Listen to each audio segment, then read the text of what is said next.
이어서 두 번째 이슈로 옮겨가 보도록 하겠습니다. 그렇다면은 두 번째 기사는 어디서 가지고 오셨습니까? 예, 어저께 저희가 이제 방송에서 말씀드린 대로 이제 삼성전자 주주 환원책을 내놨는데 일단은 갭 하락할 것이라고 제가 말씀을 드렸는데 생각보다 과도하게 하락을 했죠. 그래서 8% 넘게 하락을 했는데 이 부분을 로이터가 보도를 했습니다. 그래서 그 로이터가 보도한 내용을 기반으로 해서 어저께 8% 하락이 도대체 이유가 뭔가라는 것도 한번 짚어보도록 하겠습니다. 네. 이게 좀 아쉽습니다. 어제 이제 삼성전자랑 SK 하이닉스가 보니까는 주가가 양사가 모두 다 빠졌고 특히나 삼성전자가 좀 과도하게 빠졌습니다. 이게 주주 환원 정책의 이제 방식 같은 것들에 이제 시장에 여러 가지 분석이 나왔는데 그렇다면 로이터 통신은 이것에 대해서 어떻게 좀 봤습니까? 예, 로이터가 어제 하락한 부분을 갖다가 제시한 근거 중 하나는 무엇이냐면은 주주 환원 규모가 생각보다 적었다. 그러니까 사실은 뭐 많은 분들은 이제 좀 이따 다시 말씀드리려 하겠지만 80조에서 110조 원이면은 그래도 많은 거 아니냐라고 생각할 수 있지만 로이터 분석은 뭐냐면 삼성전자 영업이익이 하이닉스보다 월등히 많고 월등히 많으면 그에 상응하는 그 주주하는 그 규모도 더 커야 되는데 불구하고 그렇지 못하다는 점을 짚었고 두 번째는 무엇이냐면 자사주에 대한 매입에 대해서 구체적인 그 설명이 떨어졌다. 구체적인 설명이 떨어졌다는 것은 무슨 뜻이냐? 결국 이제 어제 저도 말씀드렸지만은 최종적인 건 이제 내년 1월 이사회에서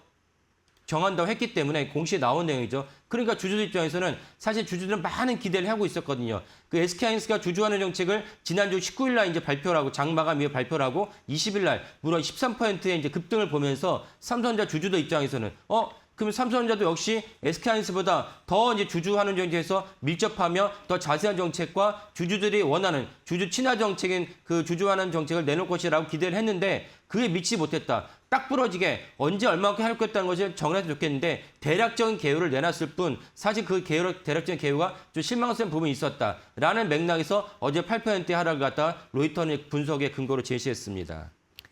이게 이제 삼성전자, SK하이닉스가 이제 주주 환원을 하는 방식이 좀 다르지 않습니까? 예, 예. 이 부분도 좀 짚고 가죠. 예. 그 부분 제가 몇 번 말씀드렸지만은 삼성전자의 대주주는 이제 삼성생명과 삼성화재는 금융기관입니다. SK하이닉스의 대주주는 SK스퀘어라는 SK그룹의 중간 지주회사이죠. 그러니까 이 차이가 큰 역할을 갖다가 바꾸게 되는데 무슨 말이냐면은 자사주를 갖다 소각을 했을 때 자사주 소각을 하면 앉아서 앞에 있는 SK하이닉스의 대주주인 SK스퀘어 입장에서는 앉아서 지분율에 대한 지분 가치가 증가되는 것을 누립니다. 그런 것도 똑같지 않느냐? 삼성전자도 자사주를 갖다 소각을 했을 때 삼성전자의 대주주인 이제 삼성생명과 삼성화재도 똑같이 갖고 있던 지분의 가치가 올라가게 되는 것을 누리는 것은 똑같지 않느냐라고 이제 생각할 수 있지만 그렇지 않습니다. 왜냐하면 삼성생명과 삼성화재는 금융기관이기 때문에 우리나라는 금융기관이 다른 비금융기관 제조업의 지분을 갖다가 가진 것에서 그 억누르는 법조항이 갖고 있습니다. 금산분립법인데 이 때문에 삼성생명과 삼성화재 입장에서는 삼성전자가 지분을 갖다 소각해보면 앉아서 금산법이 정해놓은 10%의 한도를 넘어서게 됩니다. 지금도 뭐 9%가 넘어섰기 때문에 10%가 육박해 있습니다. 그러면 삼성전자가 앉아서 SK하이닉스처럼 지분을 소각해버리면 똑같이 주주하는 정책이지만 지분을 소각을 해버리면 삼성생명과 삼성화재 입장에서는 똑같이 이제 지분이 갖다가 증가되면서 지분이 증가된 10%가 초과된 분량을 또 같이 매도를 해야 됩니다. 이런 연차적으로 상세적으로 이게 부담스러운 일이 생기기 때문에 그래서 삼성전자는 지분 소각보다는 우리가 주주 환원 정책을 펼칠 테니까 지분 소각보다는 우리는 배당으로 치중하겠습니다라고 몇 번 말씀드렸고 이걸 갖다가 그대로 이제 삼성전자가 유지했습니다. 유지한 그 부분이 어저께 이제 주가 급락에 큰 역할을 했다고 볼 수 있고 이 부분도 사실은 우리가 단지 외국인들이 여기에 실망을 했기 때문인가라는 것은 또 추후에 말씀드리도록 하겠습니다. 네, 그렇다면은 이제 요 금산법을 조금 더 짚고 갈 텐데 금산법이 시장에서 실질적으로 가지는 의미는 어떤 의미입니까? 예. 그러니까 제가 이제 이 금산법 때문에 이제 주주 소각 못 한다는 것을 몇 번 말씀드렸지만 제가 놀란 것 중에 하나 무엇이냐면 많은 금융기관 또 많은 유튜버들이 뭐 구독자가 몇십만, 몇백만을 차는 유튜버조차 이 부분을 제대로 정확하게 짚지 못한 거 보고 놀랐는데 왜 놀랐냐면 이 금산법 논리는 십몇 년이 지났습니다. 삼성그룹의 전체 그 지배구조를 갖다가 중요하게 작용하는 것 중에 하나 금산법이기 때문에 이걸 모르고 있는 상태에서 이 많은 경제정책과 대담을 했다는 것도 놀랐는데 금산법을 왜 우리나라에서 중요하게 여기냐. 특별히 민주당에서 그걸 되게 중요하게 여깁니다. 그럼 민주당 출신의 이재명 정부도 되게 금산법을 중요하게 여기죠. 금산법을 왜 중요하게 여기느냐. 고객이 납입한 예를 들면 은행으로 치면 고객이 납입한 예금을 갖고 은행의 다른 데다 투자를 해요. 투자를 해서 경영권을 갖게 된다면 그 경영권은 누구의 경영권이냐?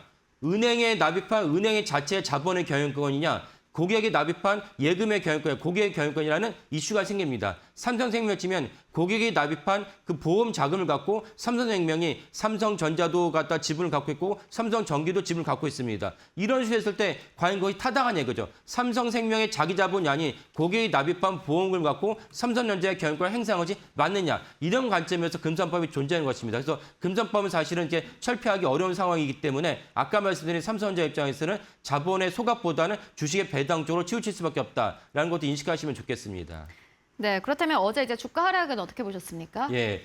어저께 배당만 보면은 사실은 60조에서 80, 왜냐 3분기에 하겠다는 거 말고 앞으로 이제 추가로 배당한 걸 치면은 어차피 자사주 소가 못 한다면 배당의 여력이 60조에서 80조입니다. 60조에서 80조를 남은 이제 분기별 내년 1분기까지 차례대로 이제 그 배당한다고 보면은 이거를 이렇게 계산을 해본다면 어저께 주가 26만 원까지 떨어졌기 때문에 26만 원을 갖다 기준으로 한다면 배당 수익률이 무려 6%가 넘습니다.